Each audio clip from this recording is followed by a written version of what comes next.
And I'm going to go so far as to say something contrary to a narrative that I'm hearing quite a bit being parroted and thrown around. Authenticity is not the highest state. Just freedom of expression is not the highest state. That does not vibrate higher than love.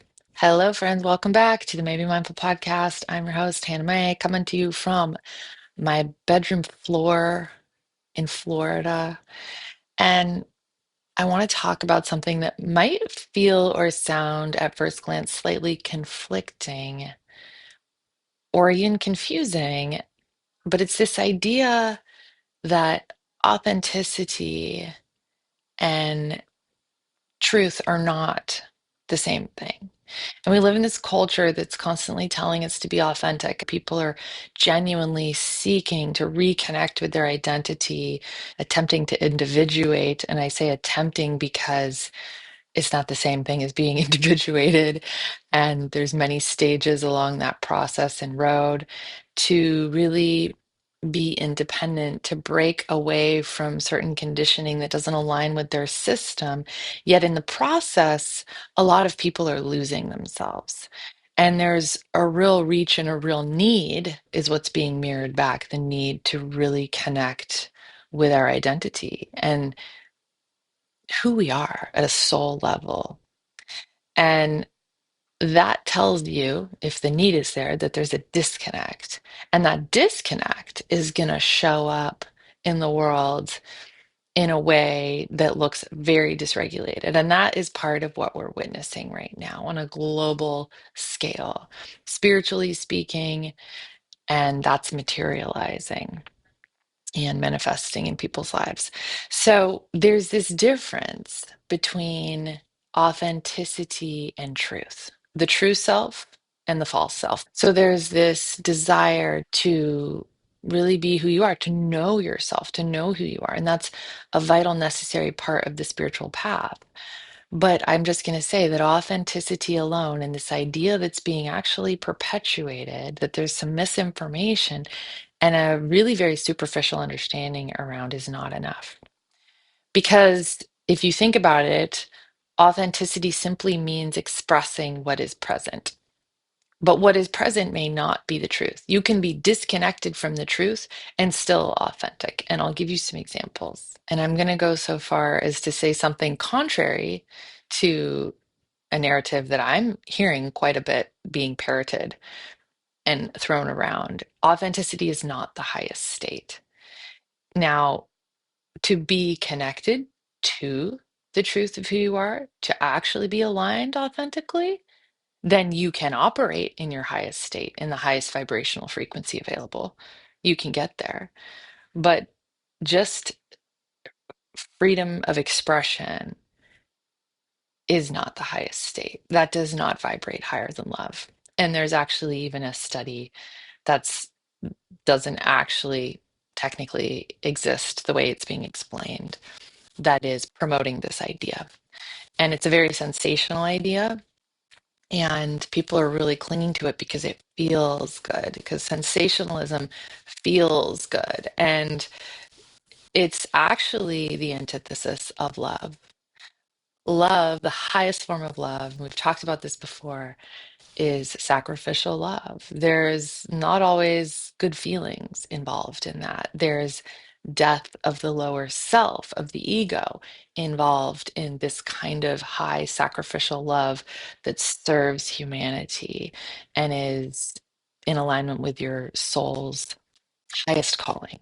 All you have to do is look at a high vocation and calling like motherhood and see how much is involved, how much letting go and selflessness is involved in order to do this job well, how much pain you have to sound in that journey of motherhood that's so worth it. But it's not all about just high vibe, love, and light, right? That's actually a total bypass. And we talked about this recently as well, this idea of spiritual bypassing. So let me break this down a little bit because oftentimes we are operating from feeling states and we let our feelings drive us. And this is essentially a degree of unconsciousness. And when we wake up and realize that our feelings are not facts, you've probably heard that before. And we went over this in the most recent master class I taught in the Seat of Your Power. We discussed where feelings come from. And when you see that they are not necessarily being dictated by the truth, but rather a reaction based on an echo from the past. So an event can happen that can have emotional resonance for you. Some examples of this would be having disproportionate reactions to the event, right? So maybe it could be I've seen this with adults where like children are laughing and playing, making happy noises, but when they hear a certain noise, their system is jarred and they have a really irritated response. Or even just an overreaction with anger. Maybe you become suddenly irate, or you rage over something, or you become really fearful or really worried about something because it reminds you of something from the past. And you can have a response sometimes, maybe where you overreact and then you walk away and you're like, gosh, that's embarrassing. Like, why did I react like that? Right? Reason had nothing to do with it. So it's essentially an echo from something in your subconscious, and your system is assigning a meaning to the event. You're having an emotion. That emotion creates a physiological chemical response in your body, and then this is where the feeling comes from. So the feeling is not a fact, right? The feeling is a result of the emotion and the meaning that is held in your subconscious, which is based on your past experience. Does that make sense? And so we dove really a little deeper into this in the master class, and it was pretty cool. And it was about reclaiming authority in your mind, understanding the deeper layers of your mind so that you don't have to be pushed around, driven, and have these feelings and these thoughts really dictate your life and different ways that we can take our power back.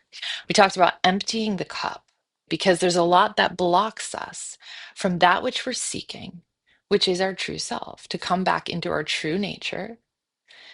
And there's a lot of harmony in that. There's peace, there's always clarity in that. And it's possible to experience the spectrum of emotions and events of life and maintain peace when we are connected to our true self. So, connecting to the truth of who we are, the true self, the higher self, I refer to this as our God aligned self, is our true nature. And when we can get back to our true identity as image bearers, as reflections of that, of our creator, then, and this is how I have really come to understand it and internalize it, by the way, you might have a totally different way of having this land or resonate for you. So we have these protective parts that come forward, and it's how we survived essentially and how we made meaning of things in order to thrive as best we could with all the early experiences of our life. And if anything threatens our sense of safety or belonging, you know, we essentially come to our own rescue. We're very resourceful, we're incredibly resilient as humans. For example, these things could show up as defensiveness, rebellion, hostility, emotional shutdown, perfectionism, overachieving. I mean, there's such a range. And all of these parts in the moment as we are experiencing them due to emotional resonance and due to the nervous system response can feel incredibly authentic, but they're often protecting something deeper. And until we go and sort of deconstruct that and decondition and dehypnotize, so to speak, and sort of break down some of those barriers, we don't really connect with the light that's been obscured and covered up by a lot of these ideas. And a lot of the ideas and beliefs that we're walking around with are essentially on loan. We talked about this in the class as well. They're essentially on loan because our systems didn't know how to reject them. A young mind that's developing doesn't have certain protective features and filters yet to reject certain suggestions and ideas. It's a blank canvas. We're just sort of a pure, sincere sponge, and we believe what we're being told, and we're looking to our caregivers to inform us. And so these ideas and these beliefs start to sort of clutter us. And some of these ideas and beliefs are really harmful. And some of our experiences that cause early wounding cause a severing from our true self. They cause us to become so protective that it really disconnects us from ourselves and others in order to survive those experiences and to be able to move through pain and by essentially disassociating, which thank goodness for that, right? There's a lot to be grateful for in that. Otherwise, it might be too much to bear. But later, these things don't serve us. And so, this is where the quest, and for some people, this starts really early in their life. And for some people, it just starts to get their attention later. But this is where the quest to rediscover ourselves really comes in, to know ourselves. And there's this quote from St. Augustine that's pretty well known. Maybe you've heard it. He's an early doctor of the church and a brilliant mind. And he's actually also considered the patron saint of addiction and mental illness. He says, "You have made us for yourself, O Lord, and our hearts are restless until they rest in you." And this is essentially what causes us to be so restless until we really can land in the truth of who we are. And when we are operating truly in alignment and authenticity with our true highest self, we are really powerful because we are these unique fingerprints of the divine. And we're here to leave a mark as a result of that and as co creator. So, we all have a calling, we all have unique gifting. And to be able to honestly express those things are the deeper desires of our soul. And we are restless until we can do that. We're usually dissatisfied, and distractions only suffice for so long. Eventually, those distractions time out. And we need to get back to that in order to live a life that is as free as possible of regrets. So there's this quest a lot of times in that seeking and in that restlessness to want to add more information to inform us, right? But actually, the truth is already here. The truth is our innate soul essence that we came in as, right? It precedes the later conditioning. So the tendency is really to want to add more information to inform us because we may have been misinformed through past messaging. It's blocking us from that which we're needing to know that will land us in that place of peace, the peace that surpasses all understanding. And so, therefore, if it's not to add, then it would be to subtract, no? So we grow spiritually through subtraction. The things in us that we're needing to reconnect with are currently obscured or blocked in some way, which is the reason for our dissatisfaction or dis-ease. And this is where the seventh path practice, for example, this self hypnosis that I teach comes in, because this is essentially about emptying the cup and then clearing the space on a subconscious level to receive the uniquely tailored suggestions that you're wanting to take that you can make positive change with. And this is where I essentially teach you to become your own hypnotist, which, by the way, keep your eyes out for that because I am about to launch another group there. This is an incredible practice that utilizes a spiritual technology that's so much more innovative than what you regularly normally might think of as self hypnosis, like listening to recordings. Self hypnosis recordings are great. They can be super effective and affirmative, but they don't necessarily remove old pathways. They might help you be able to slowly lay down new ones, but they won't remove the old ones. And if you don't remove the old ones, then this is where we get into discouragement because we keep falling back into those old grooves of those old patterns. Now, there's this study that you might have heard of that I want to touch on briefly because it's mind blowing to me. And this is not being very talked about. It's the Spain scale study of positive and negative emotions. Now, positive and negative emotions, I believe there were 12 of them, six negative, six positives, were measured. They measured the frequency of these emotions, like happy, sad, etc. The study is real, it really happened, but somewhere along the way, this idea started being talked about and then started being parroted that As a result of that study, they discovered that authenticity vibrates 4,000 times higher than the frequency of love. It sort of caught my attention, A, because there was something about it that I didn't understand, and I wanted to really authenticate the information. I wanted to dive deeper into it. And also, I work with frequency of emotions and thoughts and beliefs and feelings. And so this is how I help people. I work with those energies. And so I found it really curious. And I looked for the study and I couldn't find on my own anything that spoke to this other than Gary Brecka, not to call anybody out, but Gary Brecka, I think, is the first person that talked about this. And it was this claim that went viral because people loved this. It was so like sensational. It allowed what I have come to believe is what's happening is people can just sort of bypass and jump straight into this high frequency of if I'm just expressing authentically, then I'm at my highest possible vibration. Ah, right. And so I connected with a mentor who has access to peer-reviewed studies, and she went on a deep dive. And she was like, Hannah, it is not there.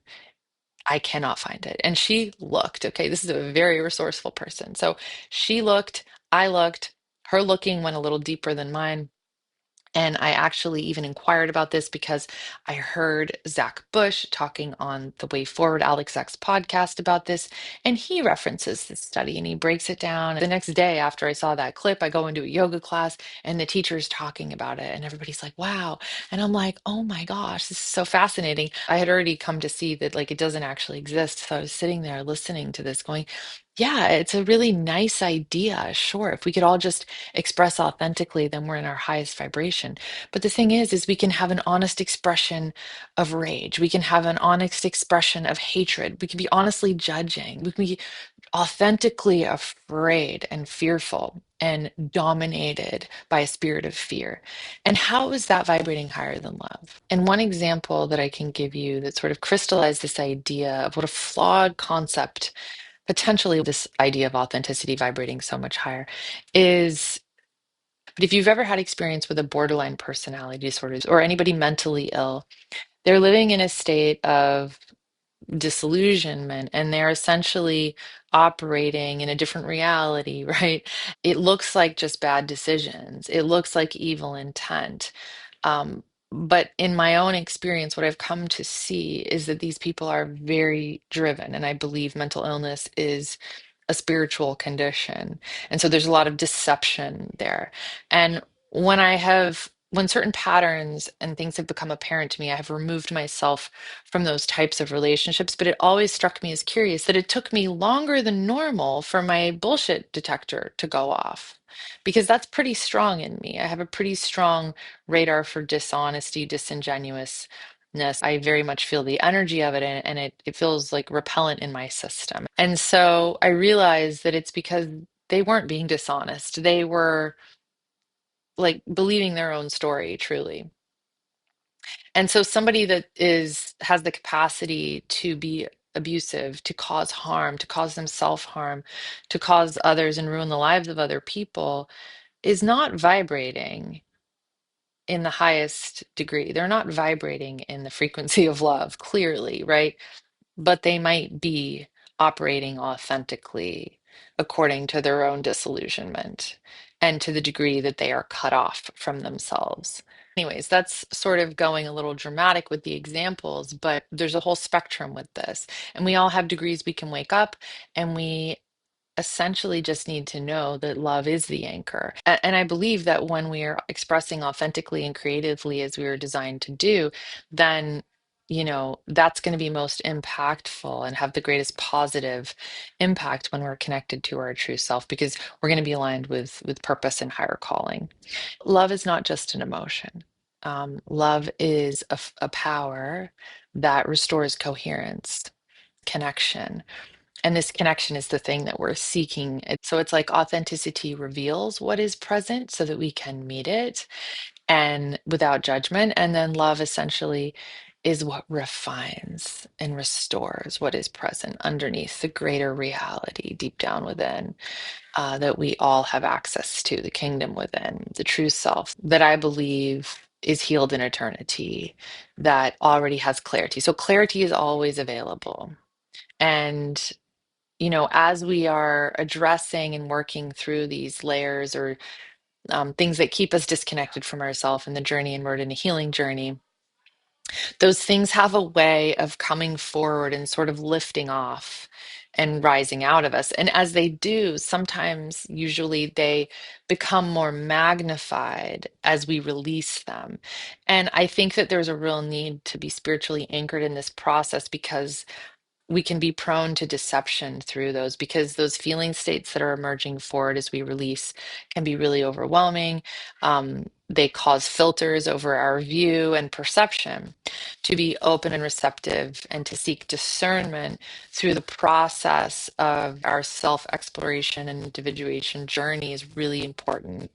Anyways, that was a mouthful. I hope that landed and resonated in some part of your being, and with you on the path. Until next time. Thank you for tuning in to the Mae B Mindful Podcast. If you enjoyed today's episode, don't forget to subscribe and leave us a review. Your feedback helps us grow and improve. For more information, resources, and exclusive content, visit our website at maybemindful.com, or go ahead and follow us over on Instagram at maybemindful. If you enjoyed this week's episode, please give me a follow, screenshot the episode, and go ahead and tag me until next week when I bring you another thought-provoking and inspiring topic. Until then,